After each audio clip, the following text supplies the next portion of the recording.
after what's been quite a tough year, I would imagine, for Alex Oxlade-Chamberlain, it's a really start, it's a super manager, and now he gets a new contract as well. So how good has that been for him? And in terms of how you deal with him on the pitch now, is he up to 100% after that year out, or do you still need to be a bit patient with him? Well, I think it was a very, very, very, very good week for him, of course, and for all of us. And when Alex is in a good shape, it's good for LFC. That's how it is. And we have to, but still, with these other 2 weeks, now this week is already nearly gone, but the next week as well, where we have a full week to train.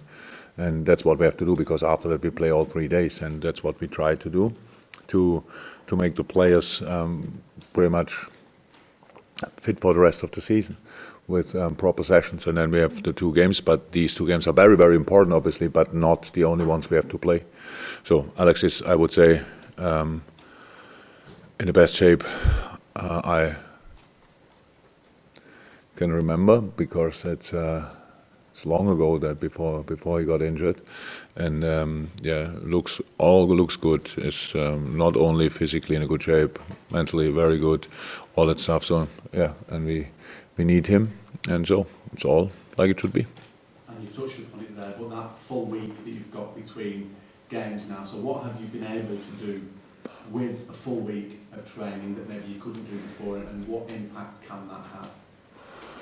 Oh, we believe in training, so we hope we can see the impact. If we cannot see it tomorrow, then we should see it in the next couple of weeks. It's like it is. You work on a lot of tactical stuff, but tactical work actually is always possible, but you have kind of 20 minutes usually, and that's not really cool. And so this week we had today, yesterday, and the day before yesterday, so 3 days where we could work pretty much, where we could work on everything which we thought we have to improve on. It's all the things we have to do during a season, and that's really good. So it's about defending, it's about attacking, it's about everything, and that's what you involve in a week like that. We said at the beginning of the week, this is now really important that we use it, and I expect 100% concentration in all these sessions, and that's what the boys showed. But at the end, we still have to play tomorrow against Arsenal. They did probably not sleep last week. They did very important things for them as well. So yeah, it's like it should be. It's a big opponent, very, very strong opponent. It's Anfield. It's us. So I'm looking forward to it. So in terms of analysis, then obviously 100% record for you and for Arsenal. But how satisfied have you been with your performances, rather than, I know the results are the most important thing, but just in terms of your performances? Oh, parts of it I was really happy with. Parts of it, I know that that's exactly the same. I think we spoke about it last year at the beginning of the season. We had sensational results, but everybody was talking to me about the kind of performances is really like this. It's not like the year before anymore and stuff like this. So you have to make next step. First, you have to reach the level of last year, of the last level you had, if you want, and that's what we are trying to do. But that doesn't mean that we start on, if we were perfectly in defending in some games in the late part of the season last year, doesn't mean that after summer break with all the different things the boys had to do, it's immediate like this as well. So we know we can improve that, but it's not about being perfect in the beginning, it's about being ready. And we were ready 100%, and on being perfect we work. We will never reach it, but we still work on it, and that's what we do. And so it's not about I count minutes, which I'm happy with, or whatever. I would think about it, but I didn't do. First game, City, second half was really good. So then Norwich, 60 minutes, really good. And we didn't know anymore, obviously, 100% how to control the game, because we didn't have to. We don't do it in the preseason. How can you control a game in preseason when you have heavy legs? So, and against City, you don't have to control the game. You have to play your socks off. And so that was not perfect, true. Then we played Chelsea in very difficult circumstances. Who was there knows that. We won the game, and we had big chances. They had some chances, of course, so it was a bit lucky. I mean, with penalty shoot, but I was completely fine with that. And then we played last week Southampton, which is really was one of the most challenging games I had so far, because they are always, the only game I remember in a similar situation was I think 3 years ago or so, when we came from somewhere in Spain, playing Europa League and played then Swansea. And this game was completely different to the game against Southampton, because we started really well. Usually in a game like this, with all the travels, the intensity of the traveling and stuff like that, you need a bit time to come in the game, but we were there immediately, and that was intensity-wise, we were there. That was really important. So I liked that game as well. And yeah, if Southampton had, of course, chances, but that's football, and that's not, we don't go in a game and expect that the other team is not allowed to shoot on our goal. That's not how defending works. That's what you have a goalie for. That's what you have it's a block for, in the box, outside the box, whatever.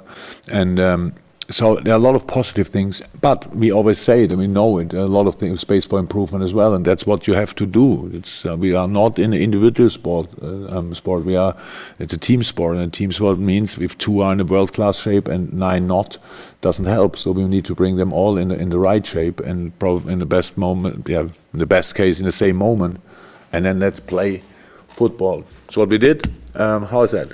So far, so okay. Not more, and now let's go against Arsenal.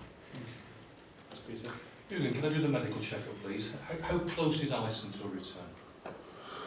Close? Oh, not that close. Nobody told me that I have to consider him for tomorrow in training or the game. No, I had lunch with him today, so at least he can eat. Looks good. He's in good shape, good mood, but will take time. I don't know exactly. Nothing to. No date, really, in my mind, or nobody told me a date. We didn't ask. We want to give him the time he needs, but it looks good. In the beginning, he was on crutches, which is normal with the injury he had. They are not there anymore, so he walks normal. He can really train now, completely different to a week ago, and I think from now on it will go quick. But how quick, I don't know.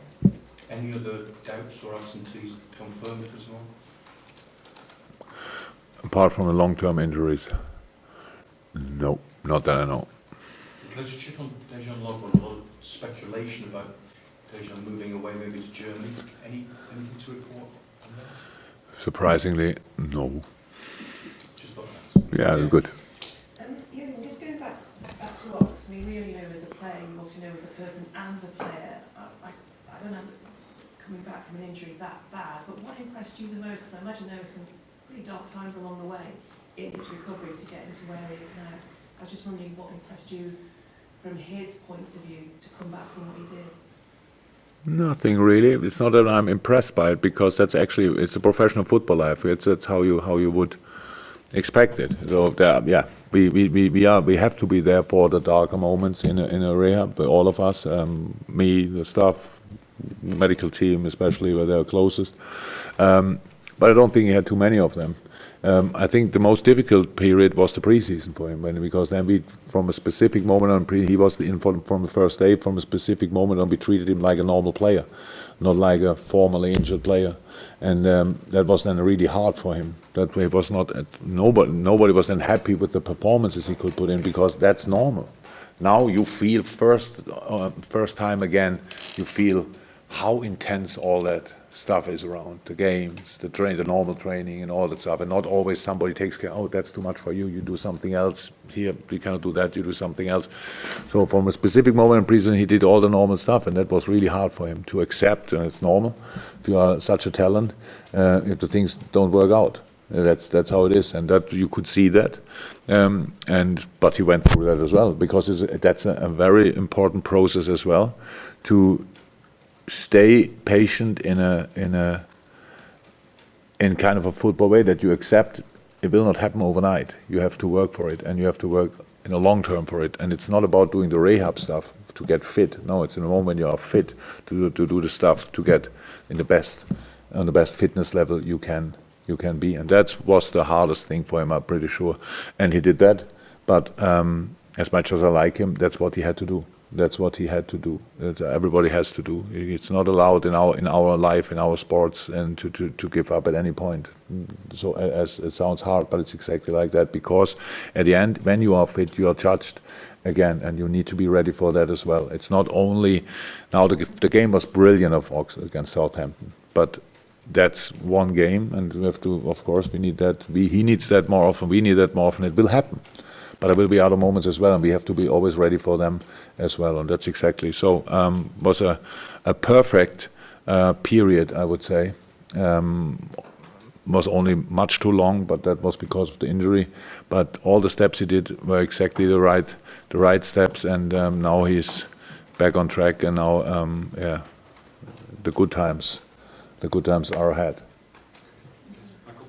Listen to some comments that Xabi Alonso made about the current Liverpool team, and he spoke about the incredible team spirit that you managed to instill that took you to great places last season.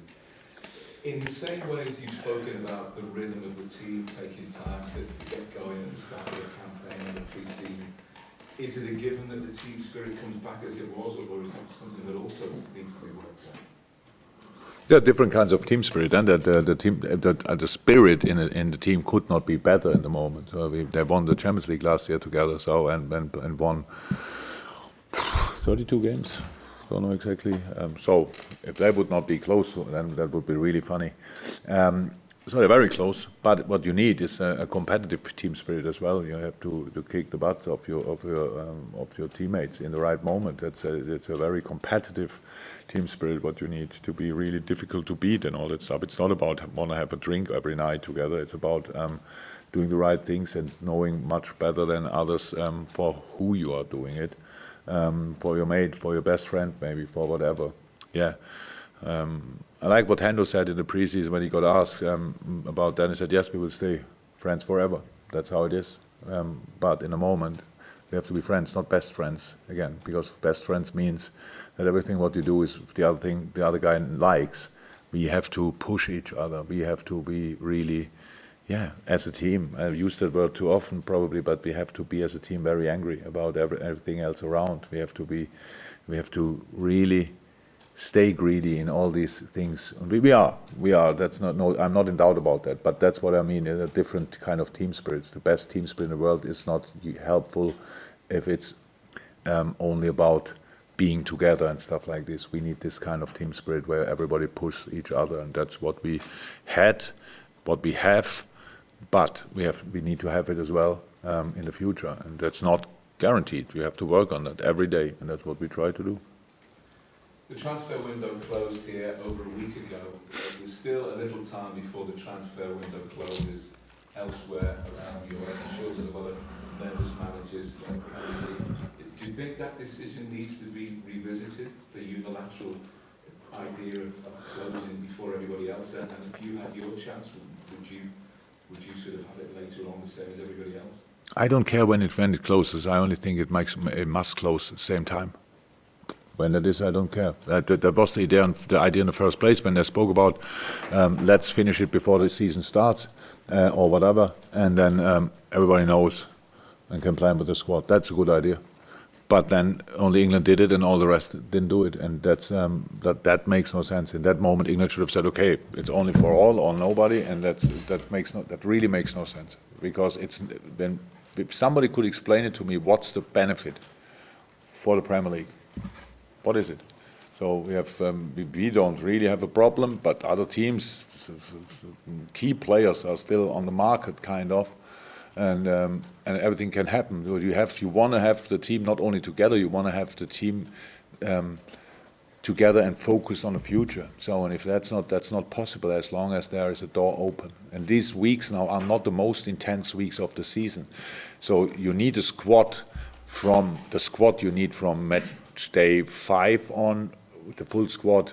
If you don't have big injury problems, because now we play Carabao Cup 1.5 weeks time, I think, and then Champions League, and Premier League, obviously.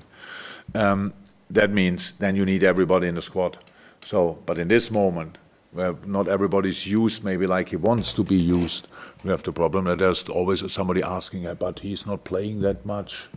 Don't you think it makes sense and stuff like that? That makes really no sense.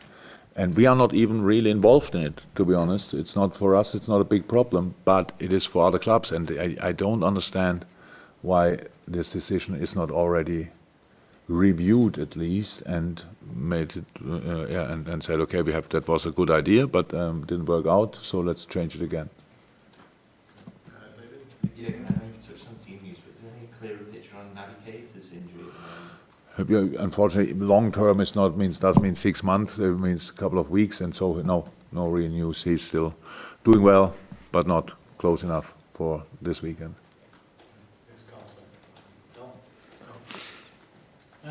Just on transfer window theme and also tying that in with Lovren's situation, can you even afford to consider letting him go? I say no comment about that. We have to talk about it later. There's nothing to say about, really. Whatever I would say is something about a potential or not potential transfer, and so I don't want to talk about that. It was a nice try, but really good. Moving forward then, Unai Emery this week spoke about saying he never wants to play Liverpool. That sort of, I know he sort of made it a jest, but that sort of feeling that the opponents get, how does that make you feel? It's not what he thinks. It's about it. We cannot make a joke. He makes a joke, like you want to play Liverpool. No, actually, we don't want to play them at all. So that's a joke. And we cannot make a serious question of it. So, but what I said is that we want to be the team nobody wants to play against. But I still have to. It's not about being not before that you don't want to play against us, because we need opponents. It's that in the game you think, wow, that's too much. They are too intense. They are too quick, too strong, too fast. Whatever. Too greedy, too angry, whatever. And that's what we want, and not what people say before the game. That's not really important. We have to make ourselves ready for the game, and have to make sure that at the end people think, okay, that was not a joy for us today. And so the other team thinks that. So that's the plan, but not what they say before. And how I said, it was a joke of Unai Emery and nothing else. And so that's why I don't have to think about that really. Anything from the back row? No? Come over to James. Mel, anything new? Neil? Games at Anfield for Liverpool and Arsenal, I think 30 goals in the last 6. They seem like the two sort of most attacking sides in the league. Do you expect something similar this week? I wouldn't expect it, to be honest. Both teams are probably offensive orientated, at least. Let me say it like this. But I have no clue about the result. I have no clue. So Arsenal can and will probably change at least 2 key positions. Probably Pepe will start, which make them not weaker, and Xhaka probably. Yeah. So and they can still make other changes. So it's what happened a lot to us in the last few months or maybe years, that you make an analysis, and especially at early stages you make an analysis, and then you see, okay, against us they play completely different. So playing build up against everybody, not against us. I don't say with Arsenal like this, but it makes life analyze quite tricky, especially in the early stage of the season where we are now. So I have no real idea how. I know what they did in the first 2 games. I know what they did last year against us, but I don't know more, and so we have to make a couple of decisions that makes us kind of independent of what they do. It's what we try, and each result which gives us 3 points, I'm happy with. I don't care about how often we score or whatever. That's not the moment for thinking about that, to be honest. I don't think Arsenal is doing it like that.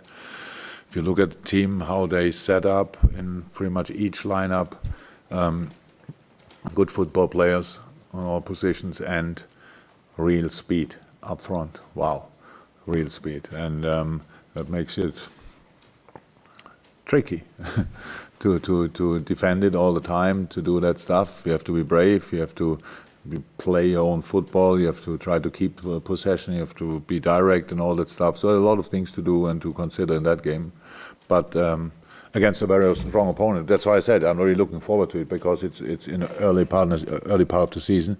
But these games will come up anyway, and now it's pretty early, and now we have to show that we are ready again.